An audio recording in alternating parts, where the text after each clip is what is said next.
Carson Liao's immense wealth had made him a constant target for scrutiny. He was trailed by reporters everywhere he went and had implemented numerous security measures to ensure his safety, including bodyguards, bulletproof windows in his limousine, and a highly advanced security system. However, there was a distinct difference in the way he felt now. A persistent sensation at the base of his neck made him want to check over his shoulder continually. This feeling was not just related to the usual external threats, but rather an unshakable sensation that he was being watched. It didn't matter if he was in his backyard giving Gary his weekly payment or dining out in public. Even when he stood by his bedroom window with the curtains drawn, he couldn't shake off the feeling that someone was constantly observing him. As he waited for his coffee to brew, Carson sensed it once again. He glanced through the sliding glass doors that led to the pool deck, but saw nothing. He sighed and shook his head, wondering if he was losing his mind after 2 years of living alone. Since Meghan's departure, he had felt like a ship without an anchor, adrift in his vast house of glass and sleek metal. Carson wrote a check and went outside to the backyard to pay Gary, who was in his mid-30s and worked as a nurse. Gary spent most of his time in Carson's guest house, except for his biannual week-long vacations. Carson paid him a significant salary to ensure his silence about what went on in the house. It was Sunday, and Carson had a routine of paying Gary every week. Gary and Carson had a routine where they would meet on the lawn, as Carson never liked going near the guest house. Despite the chilly weather, Carson made his way to the lawn in his slippers and bathrobe, crunching through the frosty grass. As usual, Gary was already there waiting for him. "Good morning, Gary," greeted Carson. "Good morning, sir," replied Gary. Carson approached Gary and discreetly handed him the check with his left hand, while patting him on the shoulder with his right. "Lovely weather we're having, isn't it?" he said, as he did every week, regardless of the actual weather conditions. Gary received the check with a nod and expressed his appreciation. "Thank you, sir," he said. After the exchange, they parted ways, returning to their separate residences.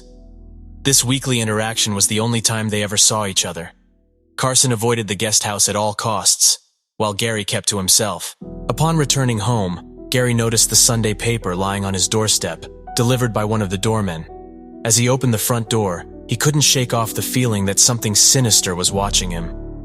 He quickly shut the door and retreated to his living room to read the paper. To his surprise, he saw his own face staring back at him from the newspaper, with the headline reading, "Richest man's children still missing." Carson Liao, the world's wealthiest individual, is approaching the second anniversary of his twin children's disappearance. Liao is renowned for his groundbreaking work in technology, particularly the invention of NeuroConnect. The innovation enables communication through thoughts and has significantly impacted society since its introduction 3 years ago. It has been utilized in the US military and been the subject of controversy concerning students cheating on exams. Liao's invention propelled him to the top of Forbes' billionaire list 1 year after its launch, and he became the first trillionaire 6 months ago. However, despite his immense wealth, Liao continues to face adversity, specifically the unexplained disappearance of his 9-year-old twins, Rachel and Peter Liao. There have been rumors that the twins' vanishing contributed to the separation of Liao and his ex-wife, Meghan Kim. However, neither Liao nor Kim has confirmed or refuted these speculations. Placing the newspaper on the table, Carson let out a sigh. Had it really been 2 years since Rachel and Peter, since Meghan had left, and since he lost his entire family in one fell swoop? The weight of these questions hung heavy on his mind. Despite the trail having gone cold, Meghan continued to search for them, and Carson supported her financially in all her investigations and wild goose chases. She was the only one who still held on to hope that they were out there somewhere, while even the police believed they were likely dead. Carson tried to push thoughts of his missing children out of his mind for the past 2 years, but it was difficult. What he hated just as much was any reminder of his greatest and worst invention, NeuroConnect. If only people knew what he had done to create it. But they didn't. And God knows Carson would do anything to keep it that way. He threw the newspaper in the garbage. The rest of the day, Carson couldn't escape that nagging feeling. It had been happening for a couple months now, but today it was worse, and it was constant. It made him want to jump out of his skin. That evening, he decided to go out to dinner. Maybe he could escape the feeling then. He called his assistant, Judith, and told her he wanted to have dinner at his favorite Italian restaurant.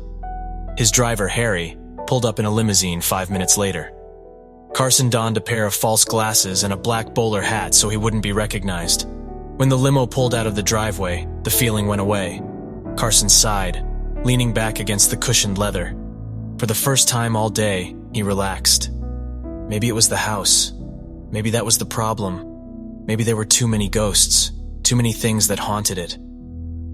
Do you ever feel like you're going crazy, Harry? Harry glanced at him in the rearview mirror. Are you all right, sir? Should I call someone? Carson waved him off. No. Forget I said anything. When Carson stepped out of the limousine in front of the restaurant, the feeling came back with a vengeance. He looked around wildly, but saw no one out of the ordinary. No one paid him any attention as they passed him on the sidewalk. He shook himself.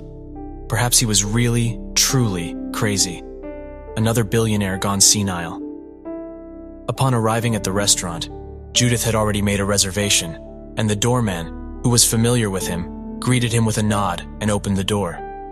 Despite being seated at his table by the hostess, he couldn't shake the feeling of unease and found himself constantly glancing around at the people nearby. As he finished his dinner and rose to leave, his apprehension was realized when a woman approached him. She was tall, slender, with long black hair that glistened in the light, and was dressed in a white blouse tucked into a black pencil skirt. Though she wore sunglasses that obscured her eyes, Carson immediately recognized her. Meghan? He stuttered in disbelief, wondering if this was some sort of dream.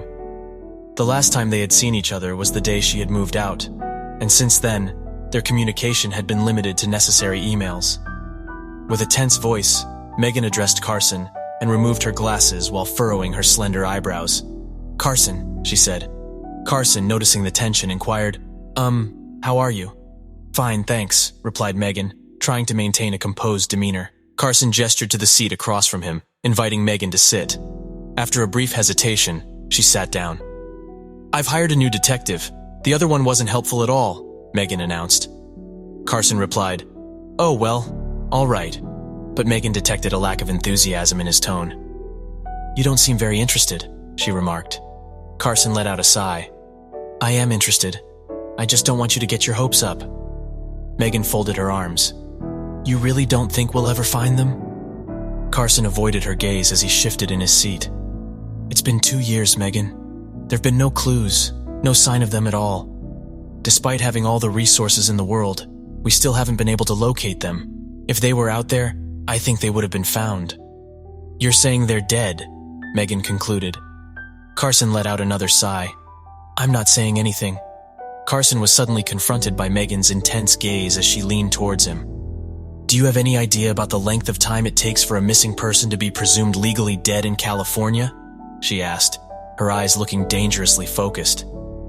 Carson struggled to respond, feeling a sense of dread creeping over him as he sensed what was coming next. I'm not sure. It's 5 years, Carson. 5 years, Meghan interrupted, her tone sharp and cutting. Carson sat up straight, hoping against hope that Meghan would finally relent and give up her search. He knew that if she kept looking for the missing individuals, he would never be able to move on and find closure. Meghan, please stop this. They're gone, and I've come to terms with it. It's time for you to move on as well.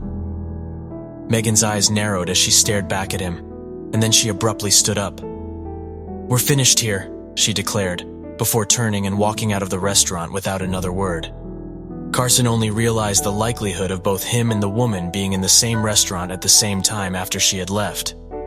However, he dismissed the thought as a mere coincidence and attempted to forget their entire conversation. He messaged his driver to pick him up and headed back home.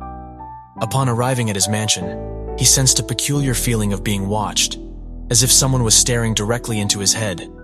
Despite scanning the area, he found nothing but darkness. Carson retreated to his bedroom, where he turned on the shower and removed his hat and glasses. Gazing at himself in the bathroom mirror, he was dissatisfied with his appearance. His eyes were weary, and his hair was graying at the temples. The past 2 years had taken a significant toll on him, more than he was willing to acknowledge. Stepping into the hot, steaming shower, he allowed the pounding water to drown out his thoughts. He lost track of time, and couldn't tell if he had been in there for minutes, hours, or even days. When he finally stepped out, he was startled to hear an alarm going off in the house. Confused and still dripping, Carson quickly wrapped a towel around his waist and opened the bathroom door. The alarm was blaring so loudly that he couldn't believe he hadn't heard it in the shower. As he listened, he realized it was the security alarm and not the fire alarm. Just as he had this realization, he heard footsteps behind him. His heart racing, he spun around to find a woman holding a gun to his head. Her breath was labored, hair unkempt, and her eyes had a wild look. The person in question was Meghan. "What on earth, Meghan? What's going on?" "That man was a formidable opponent," she replied, her voice eerily calm. Her previously spotless blouse was now marked with blood. "Only you would employ a hospice nurse with combat training." Carson was left gaping in complete disbelief, struggling to make sense of the situation. "What do you mean?" "I paid a visit to your guest house, Carson. Want to know what I found?" Carson shook his head, a sense of foreboding washing over him. No, this had to be some kind of delusion, a byproduct of his own paranoia. Meghan couldn't have been in the guest house. How would she have known to look there? He ought to have realized that he couldn't escape the consequences of his actions. It was a hazardous move to keep them so close to him. He should have understood that when you experiment with a device on your kids, and it leaves them with no mental activity, the right decision is to end their suffering. "Why?" Meghan exclaimed. "Please, Meghan, put down the gun and let's discuss this," Carson pleaded. "Why?" Meghan shrieked, and Carson went silent. As Meghan pulled the trigger, Carson's final belated realization was that she had discovered what he had done.